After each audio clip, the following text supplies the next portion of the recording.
A lot of women really think about estrogen as like the baby making hormone.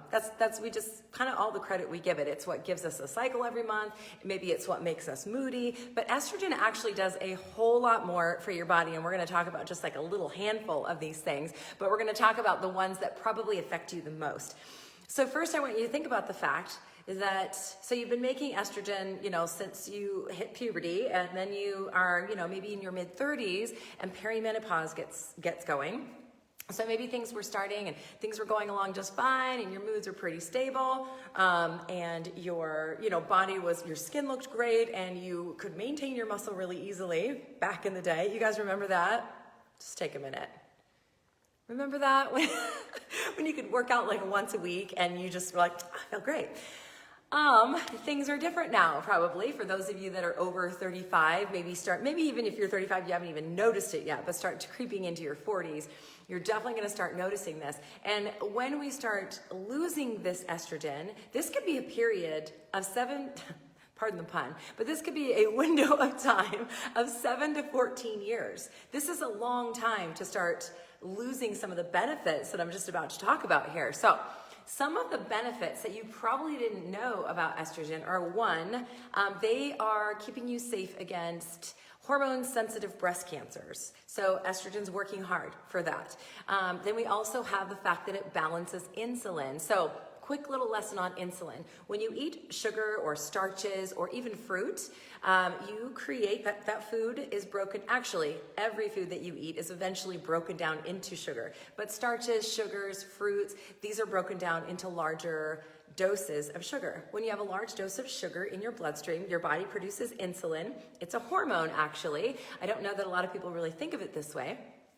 The insulin hormone's job is to take that sugar, hold it by the hand, and get it out of the bloodstream and put it into the muscle and the liver so that you can use it later during a long walk or a horseback ride or a hike or whatever, just doing your daily activities, okay? The reason that your body does not want sugar in the bloodstream is because when it builds up to too high of levels, it starts to create a crust around the cells, okay? Your cells, if they're crusty, cannot receive and send messages properly, right? Because they're crispy. We need the cell to be squishy and pliable so the messages can get back and forth. Which, a little side note, all of these hormones that we're going to mention here, hormones are messengers, and they basically tell one cell what to do, and then they send messages from cell to cell. So if the message can't get in, the cells don't know what to do. Or maybe they're getting like a really crackled version of what to do, okay? So this is why your body is constantly trying to help you keep sugar out of the bloodstream, and by producing insulin, okay? So estrogen, when you had it in full force, used to help us to balance insulin. So it balanced our blood sugar. So maybe insulin didn't have to work so hard, okay? So estrogen was there working for us. As estrogen declines through this phase of perimenopause, insulin's now like, where did my helper go? Okay, it's like this. You guys probably had kids at home, or probably still have some teenagers at home, and they had chores. And they used to do quite a bit. They used to take out the garbage. They used to unload the dishwasher. They used to be in charge of their bathroom. And maybe they'd fold a laundry towel once in a while. They had chores. They had to walk the dog. Then when your kids got busy or they went off to college or they go to the other parent's house, you're like, dude, I got to do the chores by myself. This is why I had kids, right? So this is what happens to your insulin. As your estrogen declines, the insulin's like, wait a minute, where is my helper? And now insulin has to work really hard. The problem with this is that this is what happens. This is what is called insulin resistance. This is when your insulin's like, gosh, I have been working so hard all these years, and now I don't even have estrogen here to help me. So I'm going to start becoming resistant to doing my job, and I'm going to have to just pick up my little lawn chair and my umbrella and sit here and let the sugar build up in your bloodstream because I'm tired. Anybody ever felt that way? So that's what happens. Insulin resistance starts to happen. And most women, I shouldn't say most women, a large amount of women will become diabetic after menopause or after, later stages of perimenopause because of this imbalance with the hormone of insulin and the fact that it doesn't have estrogen to help. So that's a really big one that a lot of people don't understand, is that estrogen was helping us with that. So not only, I think a lot of women, we look at the bodily effects, the daily effects of this perimenopause situation, we look at the weight gain, we look at our skin, our sagging skin, maybe it's our moods, it's fatigue, it's lack of sleep, it's hot flashes, so we look at those. But sometimes we forget to look at the fact that estrogen kept us very healthy. It kept us protected from breast cancers. It kept our insulin levels working properly. It also kept our heart health intact. So after this stage of menopause, perimenopause, as you're going through this, so again, think of this as a long window of anywhere from 7 to 14 years that we're going through this flux of hormones. It doesn't just turn off one day unless you had a hysterectomy and all those were taken away.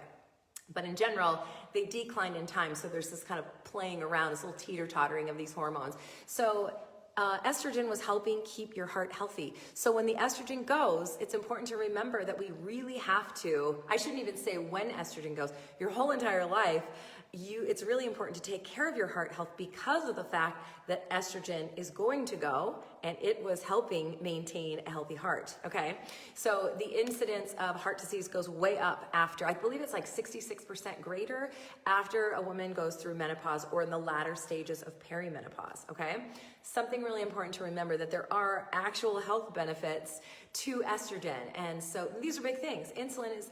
Diabetes is a huge thing. Heart disease is a huge thing. Heart disease actually kills more women than it does men. And in general, I think we women tend to think that heart attacks is like a man disease, but it actually kills more women than men and more of them after menopause. So really, really important to start taking care of your heart health now before it becomes these blood markers start rising. All right, so other things that estrogen is doing for you right now, if you still have it, is, now I don't mean to make it sound like estrogen just completely goes away. You can actually produce estrogen from your fat cells, and then it's produced in the ovaries, so little tiny bits after this menopausal phase, but there are ways that our body will still produce some estrogen, okay? But the other thing that's really important is estrogen was, you guys have probably heard me say this one a lot, estrogen was what helped you maintain your muscle mass. Your muscle fuels itself with your fat stores. So if you have noticed as you've aged that you have starting to feel like, where did my muscle go? Or you're noticing a layer of fat that you never had before, maybe on your legs or the back of your arms, then this is probably why. It's probably one of the signs that your estrogen is declining. Your cycles might be like pretty dang normal, but suddenly you're like, what is going on with this layer that I've got in places I'd never had? So something to remember, really important to be adding in the strength training to get that muscle mass up so that your body can burn fat as a fuel source and so that you can do the things that you want to do, right? As we age, there's gonna be, more responsibilities. As the kids go away, we're gonna have to take out the garbage and we have to be able to lift it. We might wanna do a gardening project and have to be able to lift stones and shovel dirt and things like that. So for the benefit of your life, really important to add in the strength training to offset what is not helping you out because of the lack or the decline in estrogen. We also have skin. Now we all kind of think, okay, we're all gonna age, right? It's inevitable. But estrogen was what was helping it's really our useful hormone. It was what was helping keep our skin elastic. So estrogen improves the collagen content of your skin, and collagen is what helps make your skin stretchy and elastic. So as the estrogen declines, again, we're gonna notice that we're having like more crepey skin, maybe like stretchier, flappier skin, things like that, because it was helping maintain the collagen. So another thing to note is that getting good sleep can help maintain your collagen.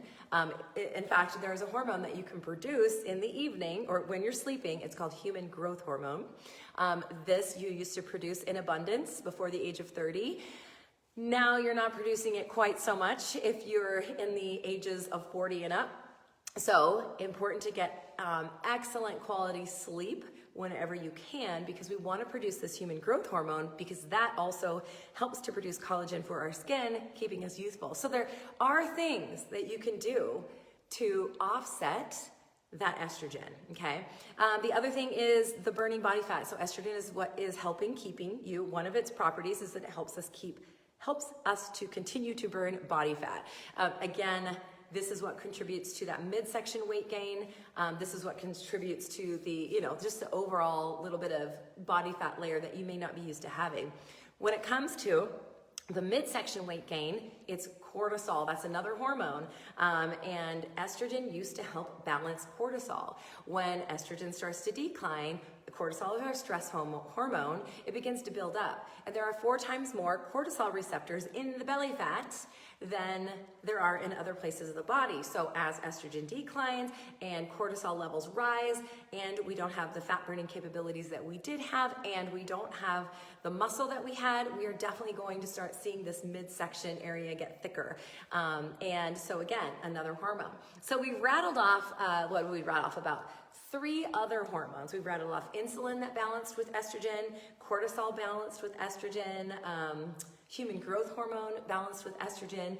These hormones all play together. So one hormone doesn't just function by itself. It either makes other hormones, or it's a precursor to helping a different cell make other hormones, or they just teeter-totter with each other and help keep each other in balance. So this is really important to remember, that estrogen is not simply just our baby-making hormone.